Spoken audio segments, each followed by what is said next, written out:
So it's finally happened. Australian rugby's demise, death, pretty much confirmed yet again. For the look, I was gonna do a video about the demise of Australian rugby and released it before the weekend of Rugby World Cup action, but unfortunately had a bit of some issues with copyright, so that was scuppered. But in any case, yeah, kind of encourages me to do more original content. And yeah, look, so just over 40 minutes, let's say nearly an hour ago, Wales, Australia played in Lyon, and Wales comfortably beat Australia 40-9. It actually means, like someone just want to check if whether it actually means Australia are definitely out of the Rugby World Cup. I have to check the pool, but you know, by all accounts, they won't be in the quarterfinals. They've lost to Fiji and Wales, so yeah, I mean, unless there are some shock results further down the track, Fiji do have on paper an easier finish to their group, to the first round. They've still got to play. They've got to play Georgia next, and then Portugal.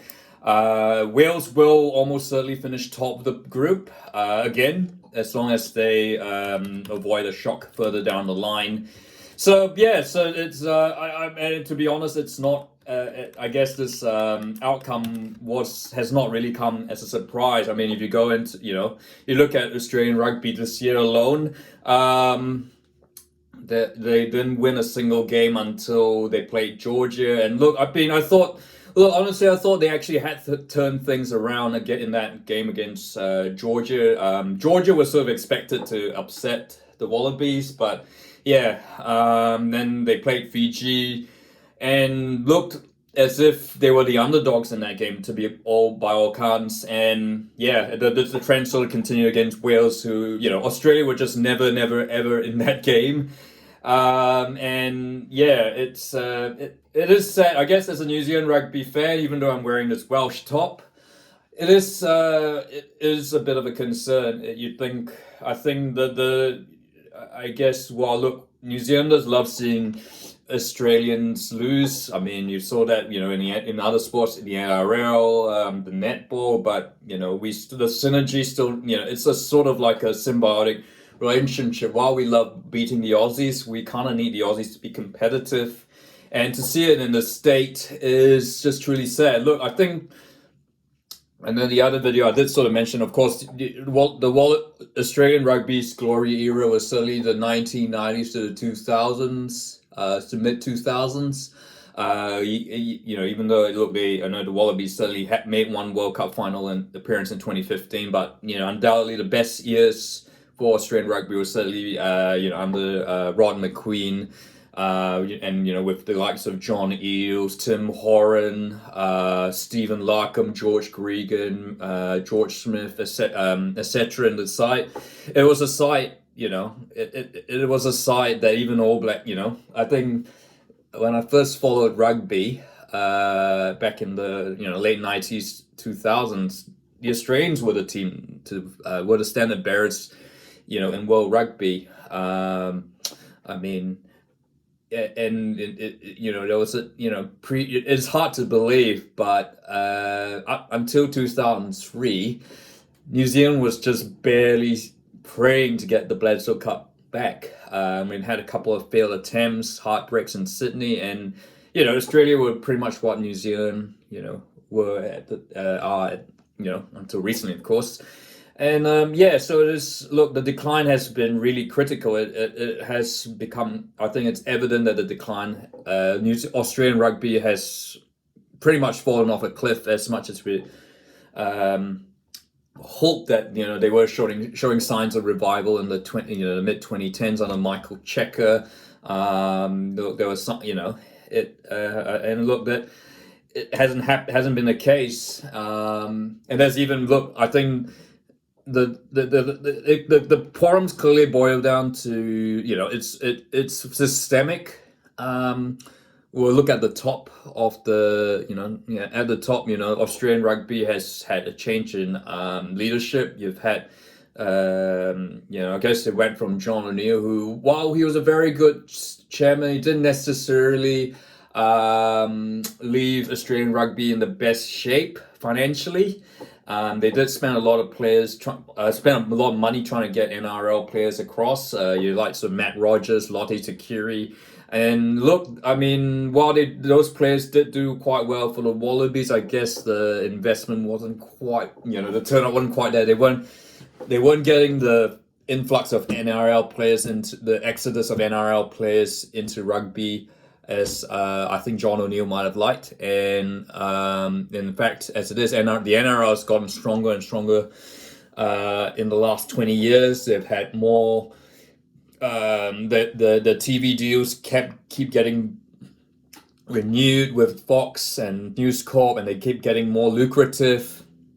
And look, I mean, players are moving. If NRL players were moving to rugby union, they were probably just like, well, because they might have played rugby union when they were growing up, or they just didn't have a chance in the NRL. They're not like you're not seeing the big names go over.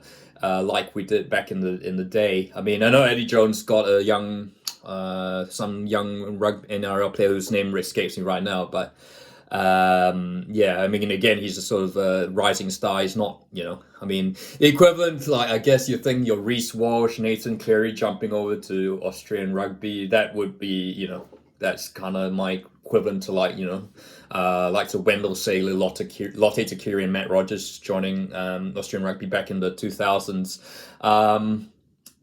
So, and I guess, of course, so the NRL, I think NRL is clearly affected why rugby union in Australia has been on this terminal decline.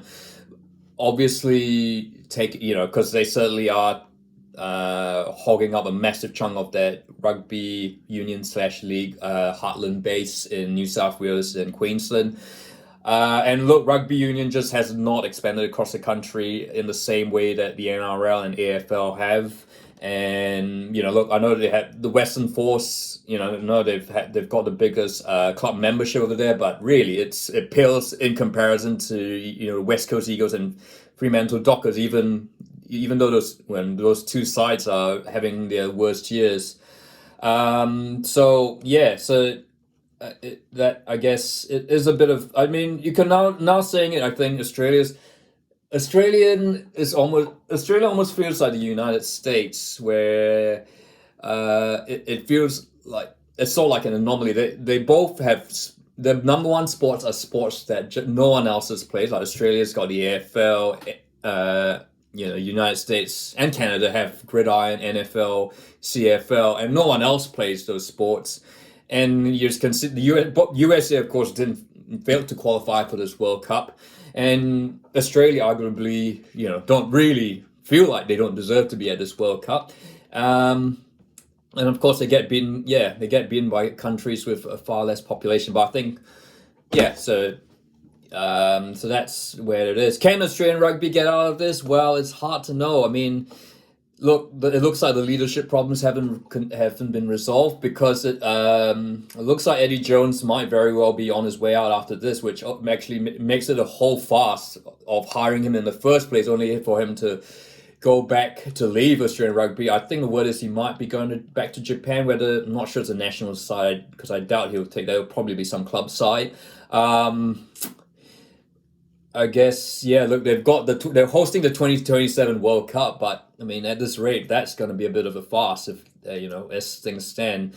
Look, there's lots of young players in this side, but how, psychologically this, both the loss to Fiji and Wales in such comprehensive fashion is it's certainly going to dent the confidence of these, the likes of your Tate McDermott, Ben Donaldsons, Jordan Patias, Nick Frost, Tom Hoopers.